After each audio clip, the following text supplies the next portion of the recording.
Good morning, everyone. Welcome to the Introduction to the Sustainable Library Certification Program, also known as SLCP.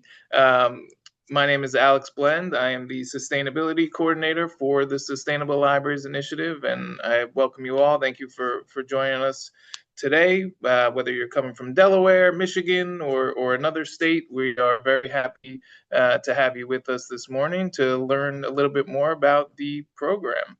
Um, so we'll get started. During this webinar, you're going to learn about the Sustainable Library Certification Program. I'm going to provide you with an overview, benefits that you can receive as a member of your partner library association. And then you're going to hear from two speakers whose libraries have completed the certification program, who are going to describe their journey and share their library experience with you all. And then we'll leave some time for questions at the end. I do want to mention as well that this is being recorded, and we will make sure to get the recording as well as the slides out to everybody who signed up. So a little bit of history about the Sustainable Libraries Initiative and our goals. We're here to support library leaders in making choices that are good for the environment, fair for people, and realistic for your budgets, all with the ultimate goal of helping your communities thrive. The initiative gives libraries the tools and resources needed to make sustainability a core part of your work. Since launching in 2015, so yes, we're here at the 10-year anniversary as part of the New York Library Association. That's where it started. The SLI has now grown to over 500 members worldwide. We're in 6 different countries now, which is great. Here in the US, we have members in 42 different states, and that includes partnerships with 10 state library associations, which you can see on the screen here: Delaware, Iowa, Maine, Maryland, Michigan, Massachusetts, New Jersey, New York, Vermont, and Virginia.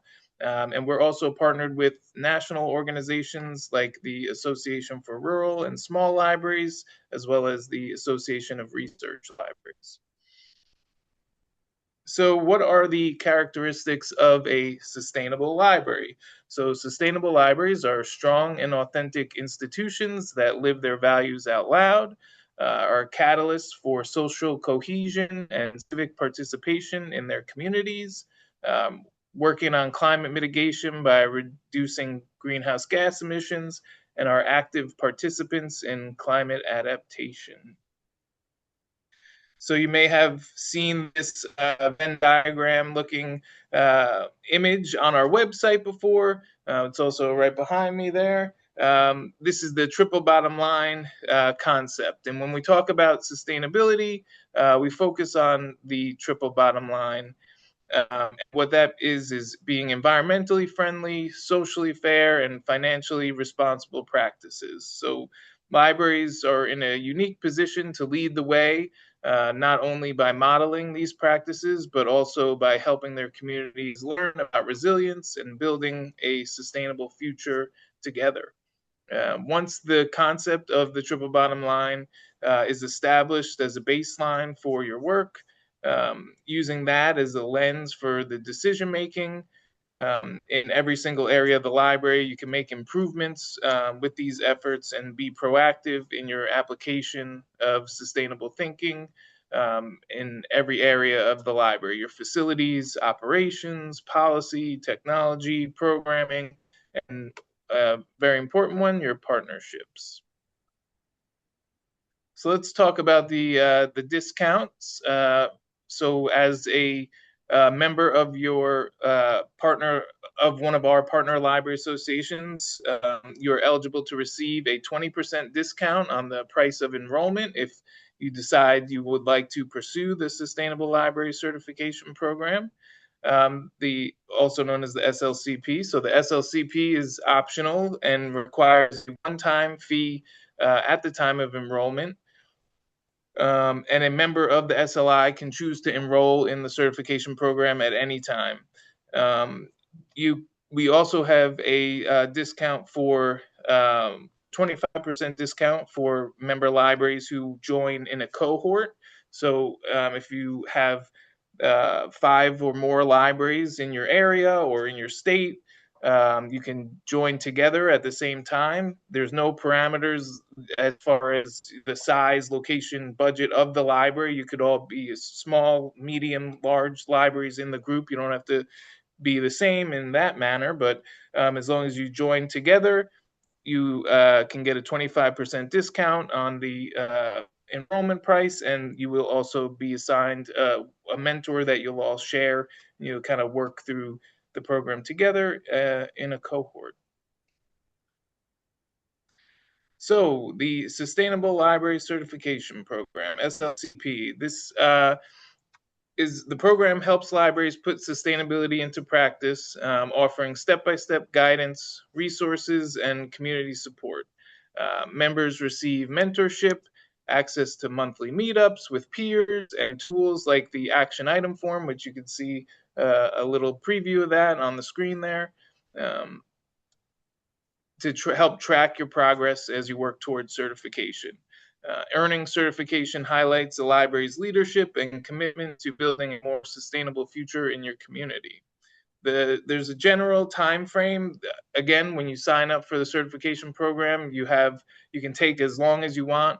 But from what we've experienced, libraries typically takes them between 18 to 24 months to complete the program, but it takes others maybe 3, 4, or even 5 years. So once you have enrolled and paid for the program, there's no deadline. You work on your own timeline. You have as long as you need to get certified, and your certification fee also pays for 1 year of membership. What's my next slide? Okay. So these are the categories. You can see we have certification tracks for public libraries, academic libraries, library systems, as well as school librarians. Each has their own unique certification track. And the SLCP, it provides a framework on how libraries can best achieve your goals. Measurable guidelines that relate to the governance and policy, information technology, facilities, waste, procurement, community, collections, staff, finance, and innovation. The benchmarks of the SLCP are a tool for members to look at and measure your critical operations through the lens of sustainability. It's certainly not meant to be a destination, but a journey that continues even past the completion of the program. This is a little peek at what the action item form looks like. And these are, as you see the heading of the slide, action items and responses. There's no wrong way to respond to an action item. Here at the SLI, we absolutely recognize that all libraries are different, and the action item form is not meant to be a checklist. It's more of a framework reminding you of all the things that you're already doing.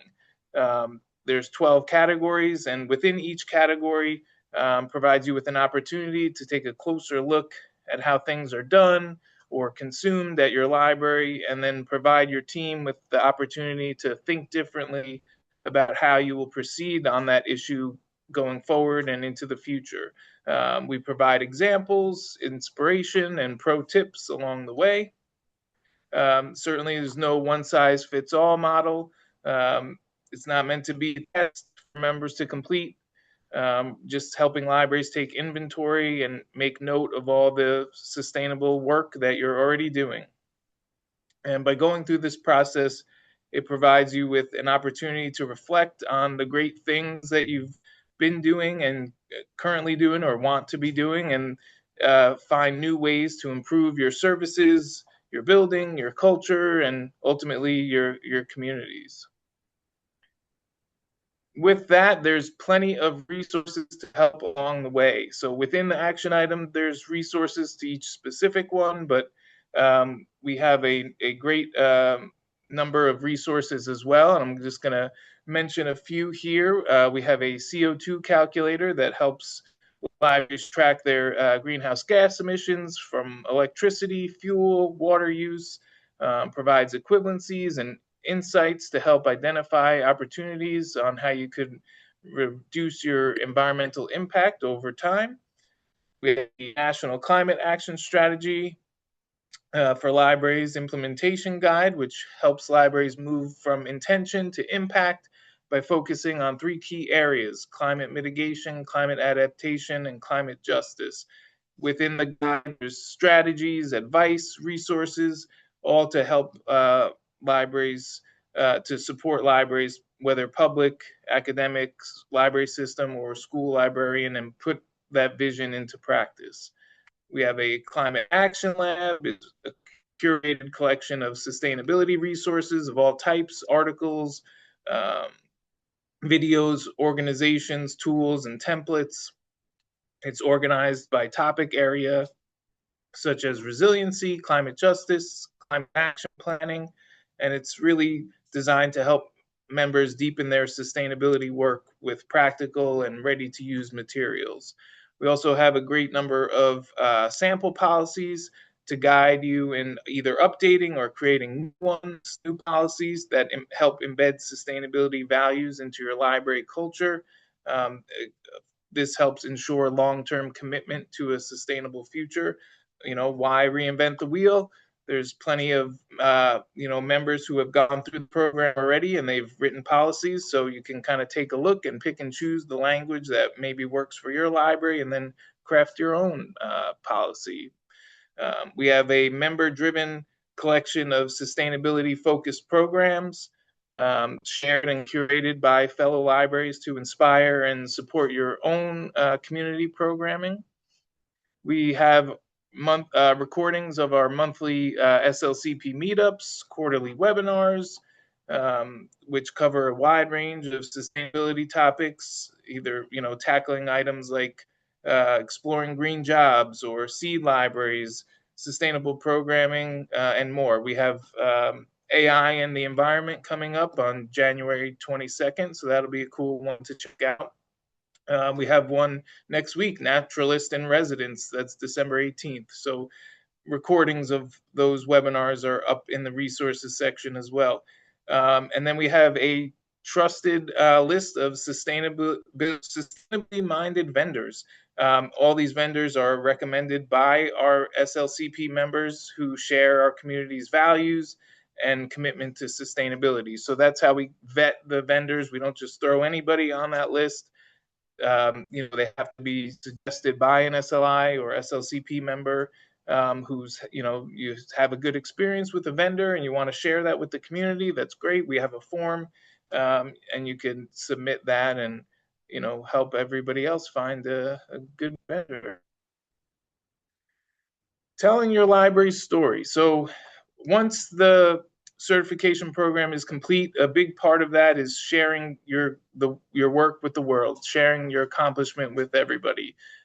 So the certification program, the culmination is a final presentation, and it's meant to help showcase the work that you've done in pursuit of the certification.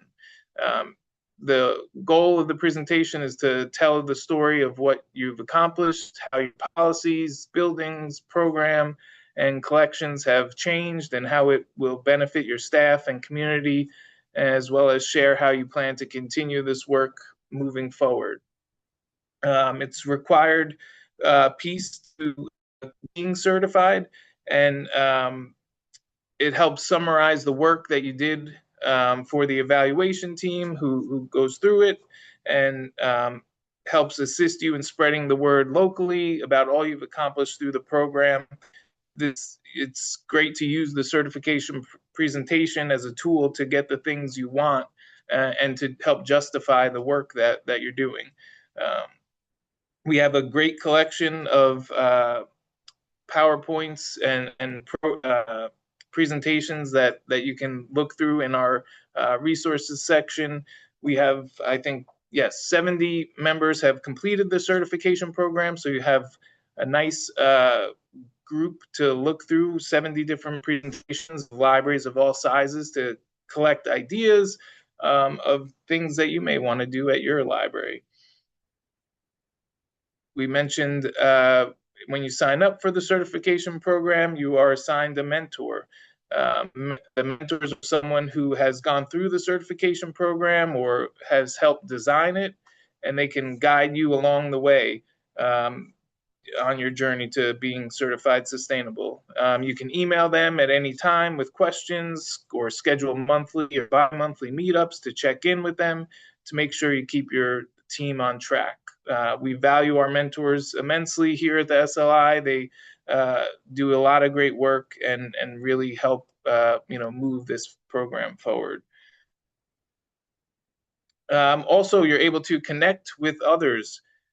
So you'll have access to our community of practice, over 500 members nationwide.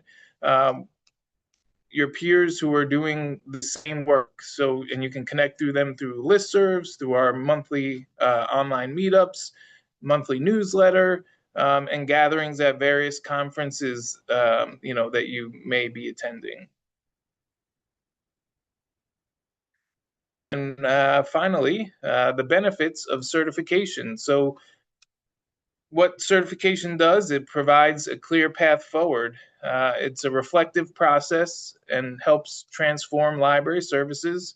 It's about community building, professional development and engagement, creating partnerships, and ultimately raising the library's profile as a recognized leader on the topic of climate action and community resilience.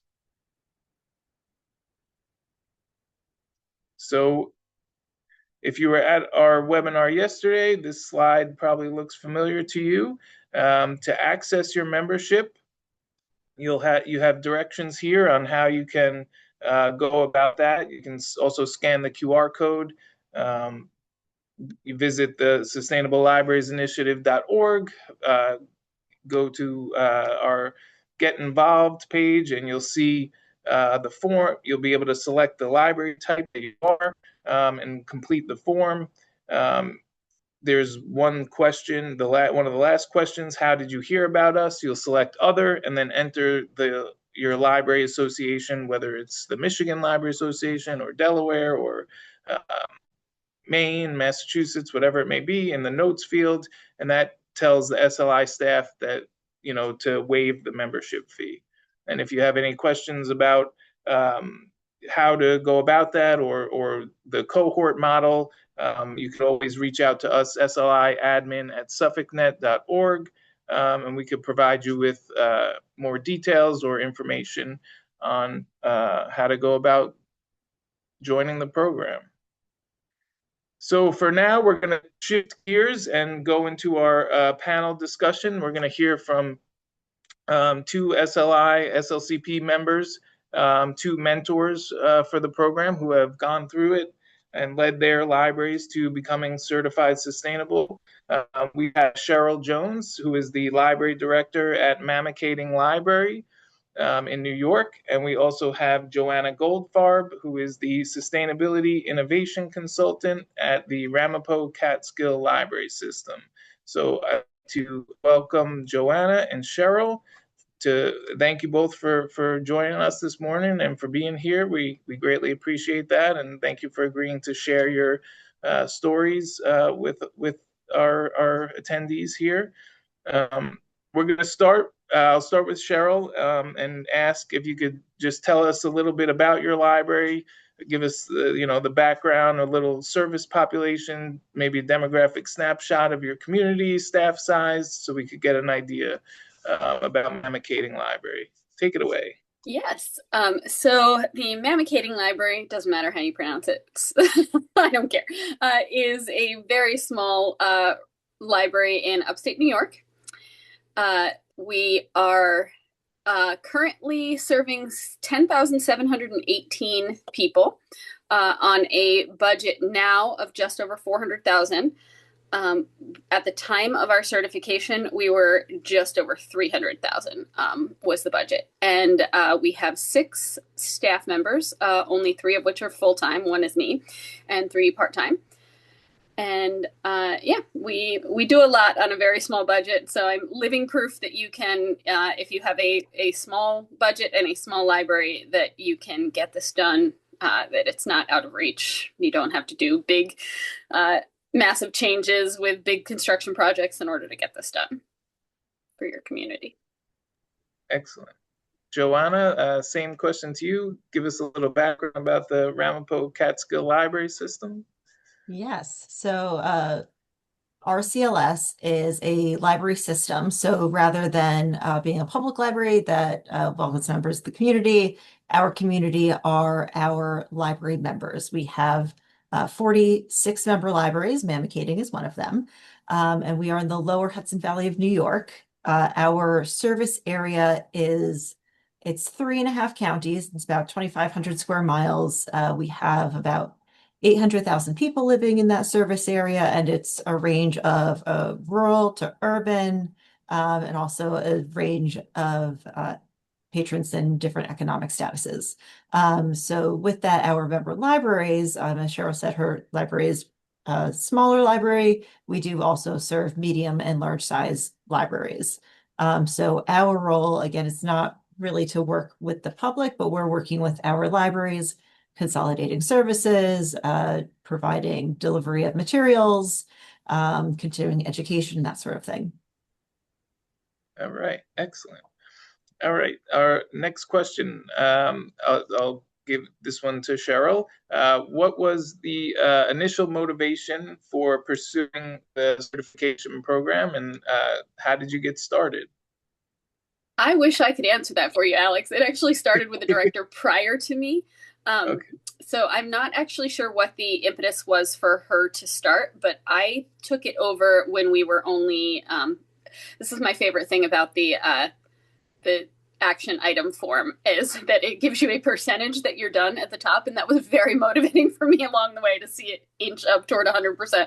But I started it when we were 12% done and finished it up from there. So I do know that they had done a whole like meeting with the board and kind of went through. She created a whole slideshow about the Sustainable Library Initiative and why it would be great for our community. So that's where it started. But as far as the impetus for it, I'm not 100% certain. Sorry. No, it's okay. It's all right. Thank you.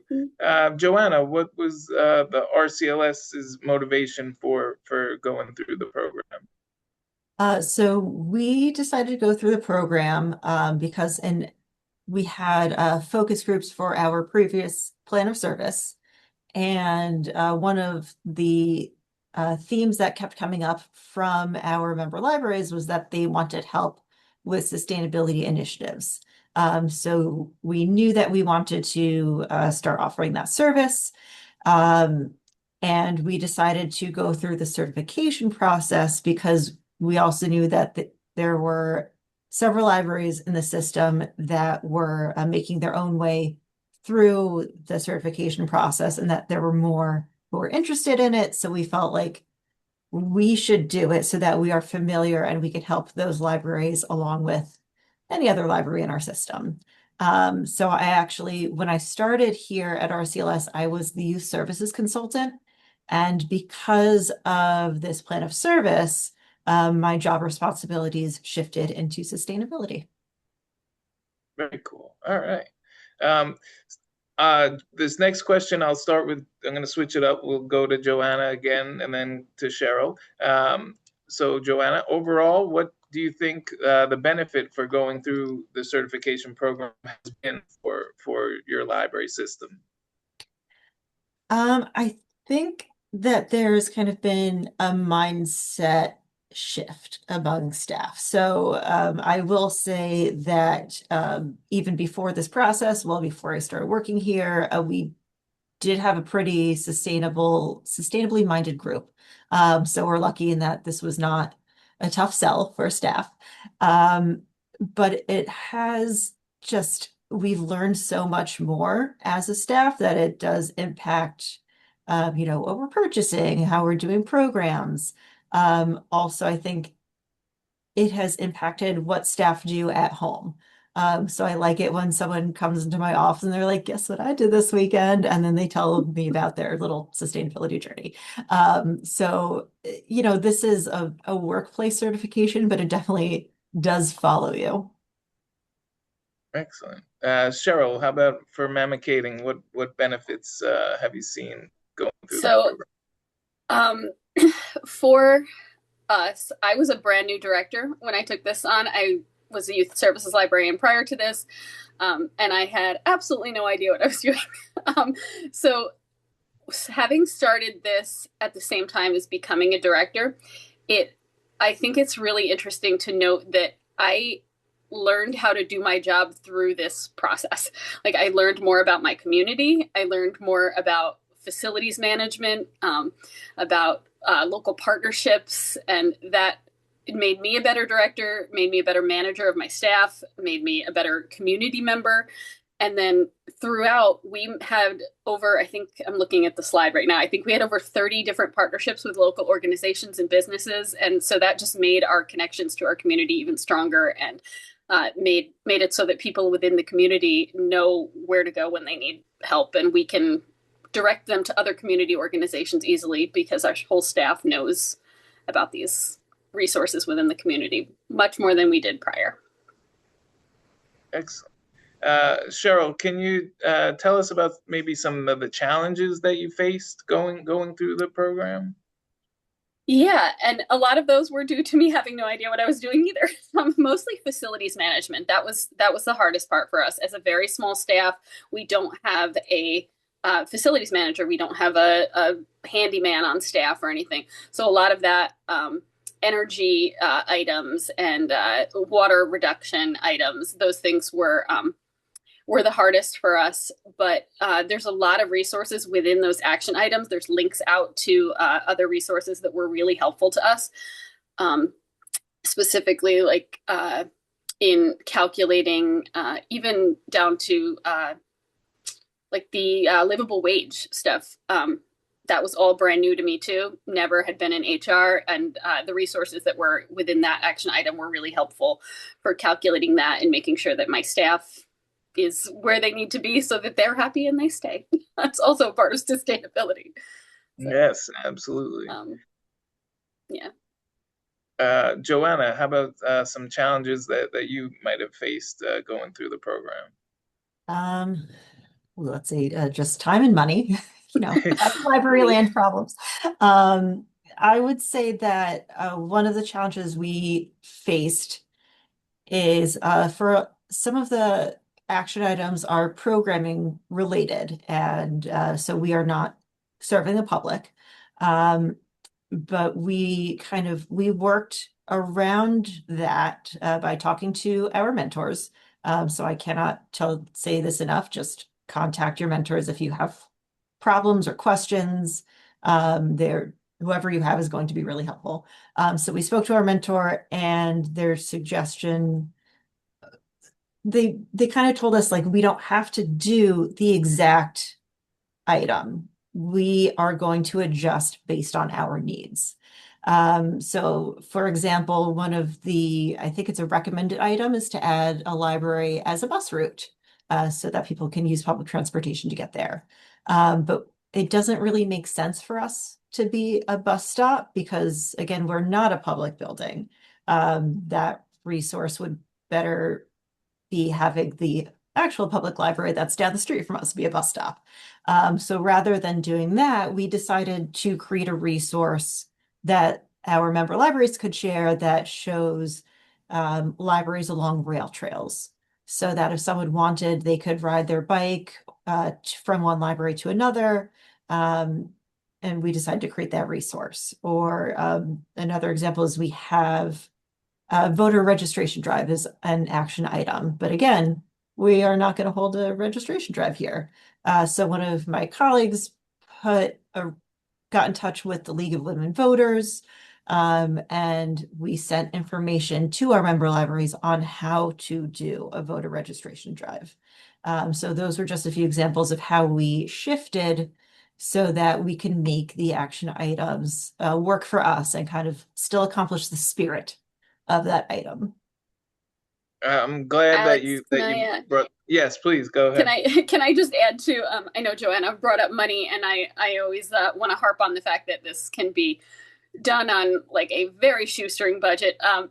that is always a challenge for us. We have a very, very tight budget. And so I just want to give the example that, so like Joanna said, you don't have to follow, exactly to the letter, this is the item and this is what you need to do. So for example, in the energy items, it talks about motion sensors. And if you have a library that, you don't have the budget and you can't put in motion sensors everywhere, what we did instead is just put little signs next to all of the light switches that encourage people to turn off the lights when there's nobody in the bathroom or in the program room. And that effectively checks off that item. People are being educated and notified that we're doing this initiative and that this is how you can help. And that is enough to check that off. So it's not overwhelming. Yes. Yeah. I'm And very. it cost me the printer and the ink, or the paper and the ink to do it. Thank you both for your answers there, because that, is very important to note, and that people understand that it's not, there's no cookie cutter answer. The action items are, you kind of like, you make them work for what you have. And like Joanna said, as long as you're kind of responding to the spirit of the action item, and that's exactly what it's all about. You could be creative. Yes, exactly. Thank you. It's a very important mention, that piece. So I'm glad that you brought that up. Cheryl, what advice might you give for library leaders who maybe face challenges for getting buy-in from their library board or administration, or maybe just advice of why somebody should consider signing up for the certification program? As far as buy-in from the board, it comes down to money. And that's one of the things that is part of the triple bottom line, is your financial position. And it does save you money in the long run. It helps with your electric bills. It helps with your energy consumption. And so for people that are very budget minded, that's going to be your in. As far as the community, I find that it's just not going away. This sustainability conversation is never going to go away. The world is changing, the climate is changing, and by being an example of what you can do for your community, it positions the library as a entity that people can trust, that you can look to for, as examples of the tiny little things that we can do. So we've, in our newsletter that goes out monthly, we have a little section of just sustainability tips, and there are things that we do and things that you can, ways that you can modify that to do it at home too. So I think that just, it helps to, like I said, position the library as a place of trust and in your community. And I don't know if I answered your question now. I can't remember. Absolutely. You absolutely did. Thank you. Joanna, any advice that you would provide to library leaders who may face challenges, or just in general advice on why to sign up? Yeah. I mean, it's going to be similar to what Cheryl said. I mean, you're going to tailor your message to your audience.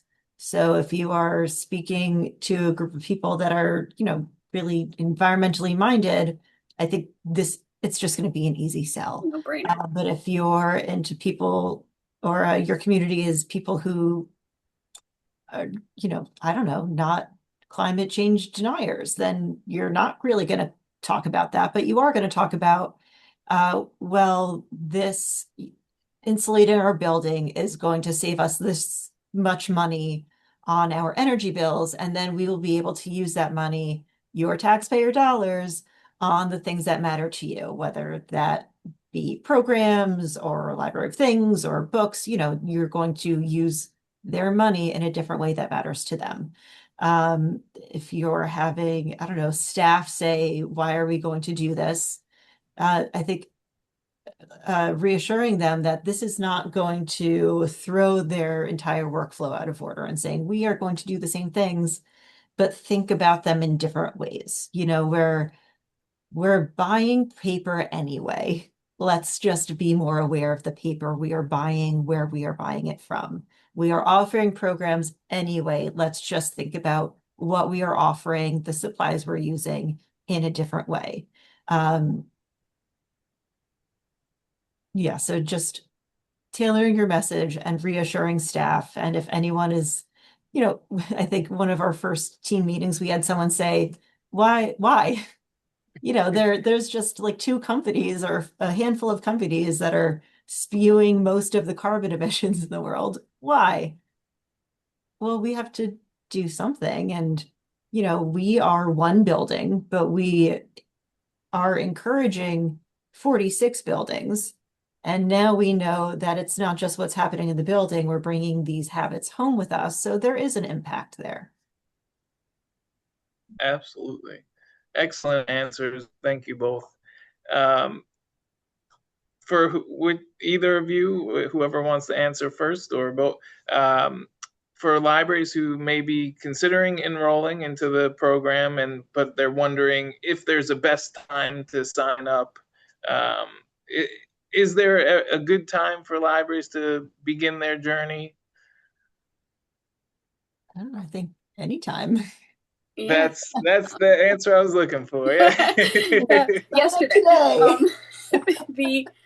I would just add a lot of the things that you already do, you probably don't realize are already going to check off some of those boxes within your action item form.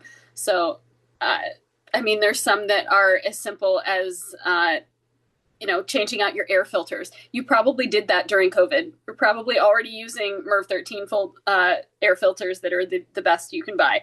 So that's something that you can check off right away. So I always tell my mentees to go through the form with the committee first and just check off all those things and write in your little explanation of what you're doing to check off those things. And then you'll see automatically you're 18, 20% done already. And that feels good. So that's a good place to start.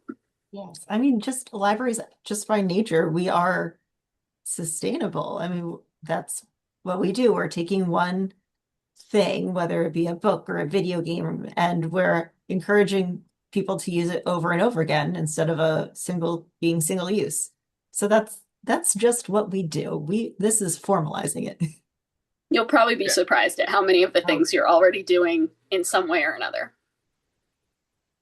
Absolutely. And, a lot of times when members, they first sign up, they see, there's 200 action items, and it certainly, 12 sections, 200 action items, it certainly can seem daunting at first glance, but, knowing that it's really, you only have to do 174 of them. There's recommended action items included in that number, and you're already doing this stuff. It's just simply a way to maybe shift the mindset and look at things through the lens of sustainability, like Joanna and Cheryl are saying. So it may look daunting at first, but you go through that, you kind of, like Cheryl was saying, check off the things that you're already doing, because there's going to be a lot of them, and you're well on your way, to getting that certification program finished. So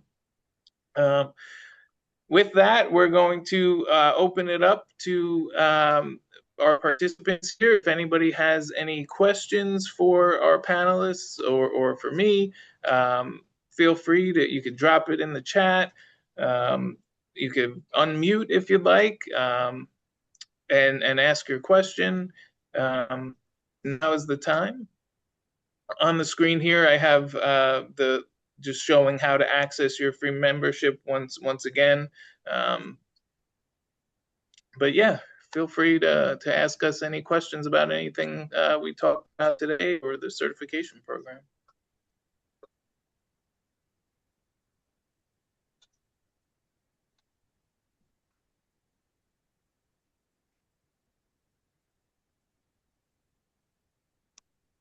I'll add that if a question comes to mind after we sign off today, feel free to reach out to us, sliadmin@suffolknet.org. we're happy to answer any questions you may have, following today's presentation.